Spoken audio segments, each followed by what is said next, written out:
Ang unang sulat ni Juan. Unang kabanata. Ang salitang nagbibigay ng buhay na walang hanggan. Ipinapahayag namin sa inyo ang tungkol sa Kanya na mula pa sa simula ay nariyan na. Narinig namin Siya, nakita't napagmasdan ng sarili naming mga mata, at nahawakan pa namin Siya. Siya ang salita ng Diyos na nagbibigay ng buhay na walang hanggan. Siya na pinagmumula ng buhay na walang hanggan ay nahayag at aming nakita. Pinapatotohanan at ipinapahayag namin Siya sa inyo, na sa simula't simula pa ay kasama na ng Ama at nagpakita sa amin. Ipinapahayag namin sa inyo ang nakita at narinig namin upang maging kaisa namin kayo sa Ama at sa Kanyang anak na si Hesukristo. Isinusulat namin ito upang malubos ang aming kagalakan. Ang pamumuhay sa liwanag. Ito ang mensaheng narinig namin mula kay Hesukristo at ipinapahayag naman namin sa inyo. Ang Diyos ay liwanag at sa Kanya ay walang anumang kadiliman. Kung sinasabi nating may pakikiisa tayo sa Kanya ngunit namumuhay naman tayo sa kadiliman, nagsisinungaling tayo at hindi namumuhay ng ayon sa katotohanan. Ngunit kung namumuhay tayo sa liwanag, tulad ng Diyos na nasa liwanag, may pagkakaisa tayo at nililinis tayo ng dugo ni Jesus na Kaniyang anak sa lahat ng kasalanan. Kung sinasabi nating wala tayong kasalanan, dinadaya natin ang ating sarili at wala sa atin ang katotohanan. Ngunit kung ipinagtatapat natin sa Diyos ang ating mga kasalanan, maaasahan nating patatawarin Niya ang ating mga kasalanan at lilinisin tayo sa lahat ng uri ng kasamaan dahil matuwid Siya. Kung sinasabi nating wala tayong kasalanan, ginagawa nating sinungaling ang Diyos at wala sa atin ang Kanyang salita. Ikalawang kabanata. Mga anak, sinusulat ko sa inyo ang mga bagay na ito upang hindi kayo magkasala. Ngunit kung may nagkasala man, may tagapamagitan tayo sa Ama. Siya ay si Hesukristo, ang matuwid. Siya ang ibinigay na handog para sa kapatawaran ng ating mga kasalanan. At hindi lang ng mga kasalanan natin, kundi pati na rin ng kasalanan ng buong mundo. Nakatitiyak tayong kilala natin ang Diyos kung sinusunod natin ang Kanyang mga utos. Ang nagsasabing nakikilala niya ang Diyos, ngunit hindi naman sumusunod sa Kanyang mga utos ay sinungaling at wala sa Kanya ang katotohanan. Ngunit sa sino mang sumusunod sa salita ng Diyos, lubos na natupad sa Kanya ang pag-ibig ng Diyos. At sa ganitong paraan natin malalaman na tayo'y nasa Kanya. Ang sino mang nagsasabing Siya ay sa Diyos, dapat siyang mamuhay ng tulad ni Hesukristo. Mga minamahal, hindi bago ang ibinibigay kong utos na magmahalan kayo, kundi dati na.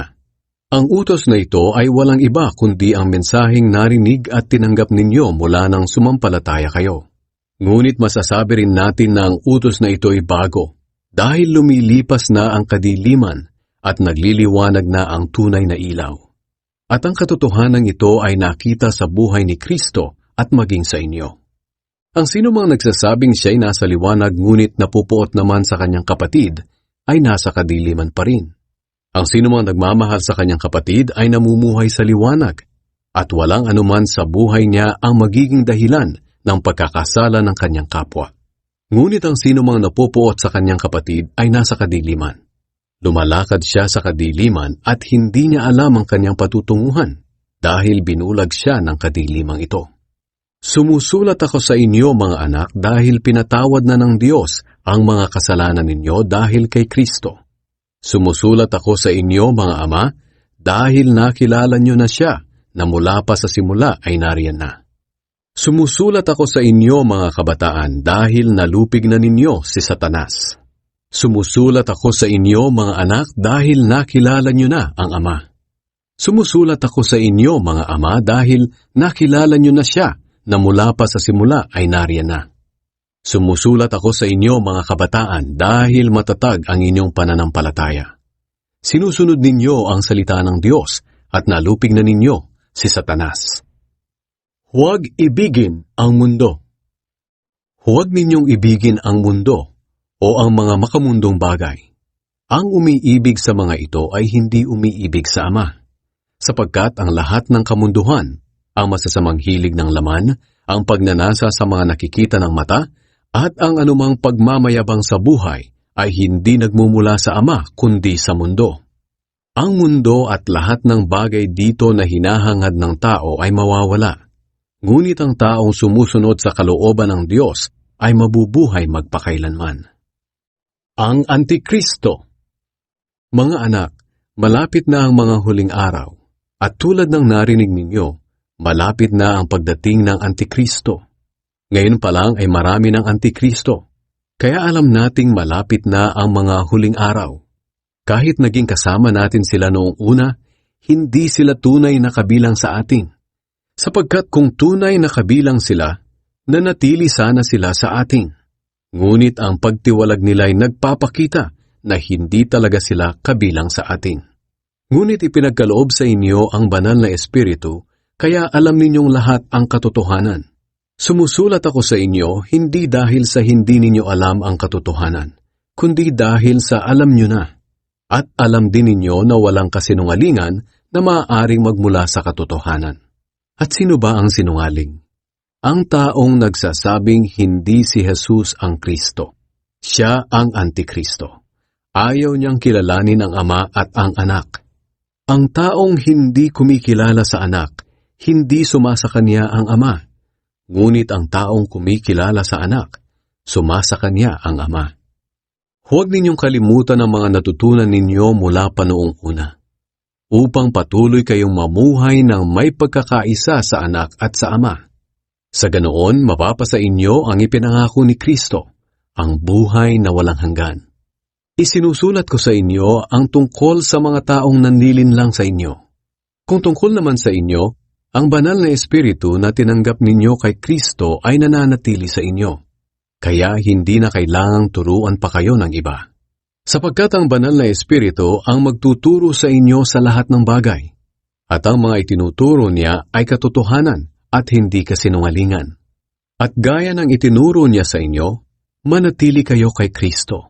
Kaya nga mga anak, manatili kayo sa Kanya, upang magkaroon tayo ng kapanatagan sa Kanyang pagbabalik, at hindi tayo mapahiya pagdating ng araw na yon. Alam ninyo na si Kristo ay matuwid, kaya makasisiguro kayo na ang lahat ng taong gumagawa ng matuwid ay mga anak ng Diyos. Ikatlong kabanata. Mga anak ng Diyos. Pag-isipan ninyo kung gaano kadakila ang pag-ibig ng Ama sa atin.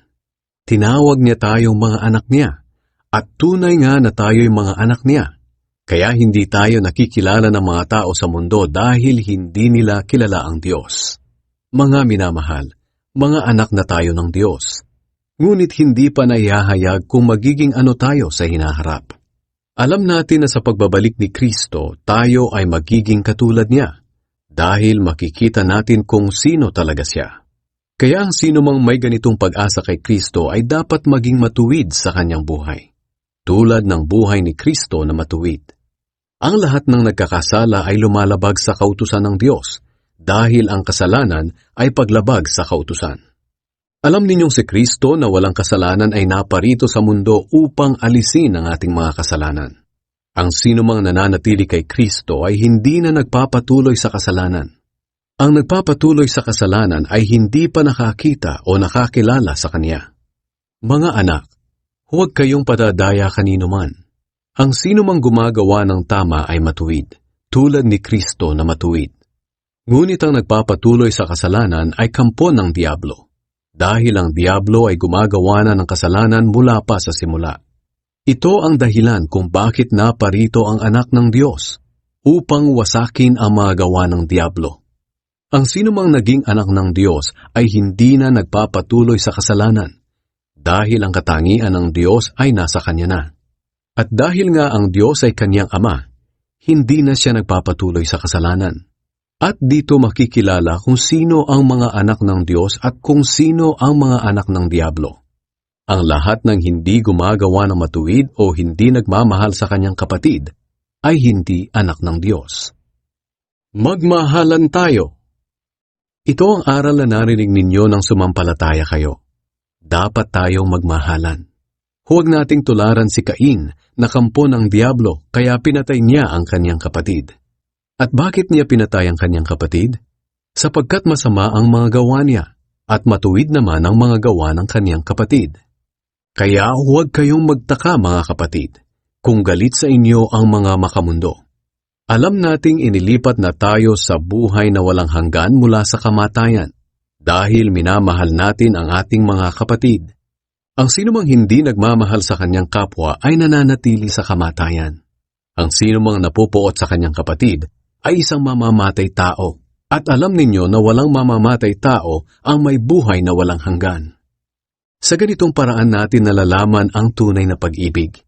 Ibinigay ni Hesukristo ang kanyang buhay para sa atin.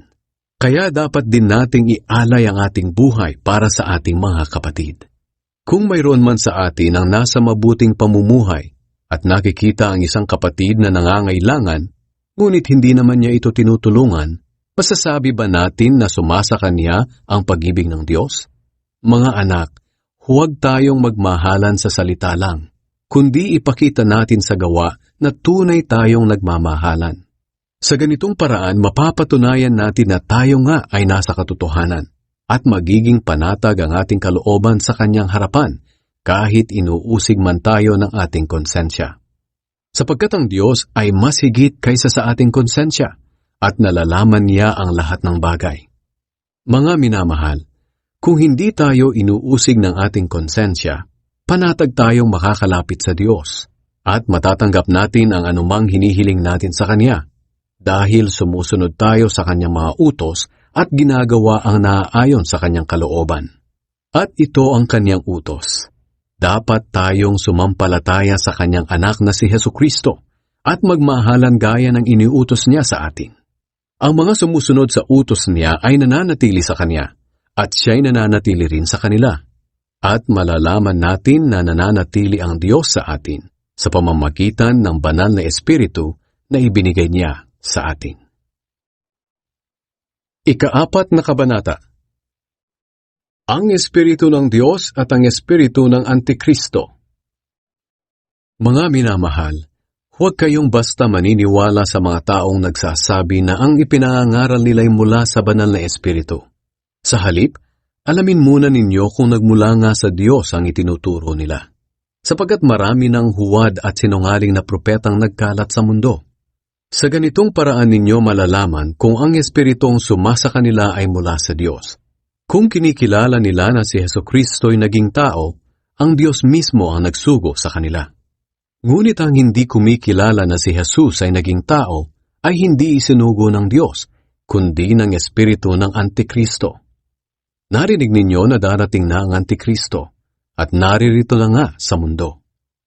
Ngunit mga anak ko, kayo'y sa Diyos, at napagtagumpayan na ninyo ang mga huwad at sinungaling na propeta, dahil ang Espiritong nasa inyo ay higit na makapangyarihan kaysa kay Satanas, na siyang nagahari ngayon sa mga makamundo. Itong mga huwad at sinungaling na propeta ay makamundo, kaya ang mga bagay ng mundo ang kanilang itinuturo, at nakikinig sa kanila ang mga makamundo. Ngunit tayo naman ay sa Diyos. Ang mga kumikilala sa Diyos ay nakikinig sa mga itinuturo natin. Ngunit ang mga hindi kumikilala sa Diyos ay hindi nakikinig sa atin. Sa gayong paraan natin makikilala kung sino ang nangangaral lang mula sa Espiritu ng katotohanan o sa Espiritu ng kasinungalingan. Ang Diyos ay pag-ibig. Mga minamahal, mag-ibigan tayo dahil ang pag-ibig ay mula sa Diyos. Ang umiibig sa kanyang kapwa ay anak ng Diyos at kumikilala sa Diyos. Ang sinumang hindi umiibig sa kanyang kapwa ay hindi kumikilala sa Diyos, dahil ang Diyos ay pag-ibig.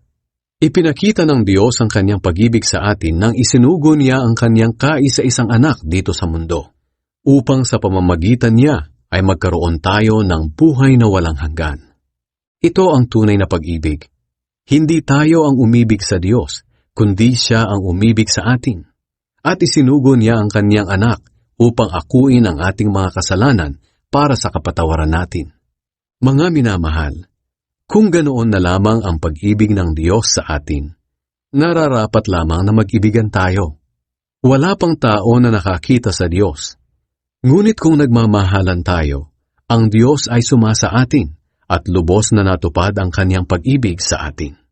Nalalaman nating tayo'y nasa Diyos at ang Diyos ay sumasa atin dahil ibinigay niya sa atin ang kanyang Espiritu. Nakita at pinatotohanan namin na isinugo ng Ama ang kanyang anak bilang tagapagligtas ng mundo.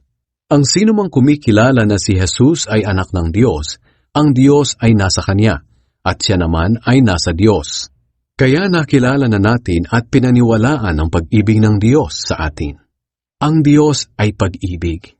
At ang nabubuhay ng may pag-ibig ay nananatili sa Diyos at nananatili rin sa Kanya ang Diyos. Sa ganitong paraan ay naging ganap ang pag-ibig sa atin. Kaya panatag tayo sa pagdating ng araw ng paghuhukom. Dahil ang pamumuhay natin dito sa mundo ay tulad ng kay Kristo. Walang anumang takot sa pag-ibig. Pinapawi ng ganap na pag-ibig ang anumang takot. Kung natatakot man ang isang tao, ito'y dahil sa takot na maparusahan. At ipinapakita lang nito na hindi pa lubos na natupad sa kanya ang pag-ibig. Umiibig tayo sa Diyos dahil siya ang unang umibig sa atin. Ang nagsasabing mahal niya ang Diyos, ngunit napupuot naman sa kanyang kapatid, ay sinungaling. Dahil kung ang kapatid niya mismo na nakikita niya ay hindi niya mahal, paano pa kaya niya magagawang mahalin ang Diyos na hindi naman niya nakikita? Kaya ito ang utos na ibinibigay sa atin ni Kristo.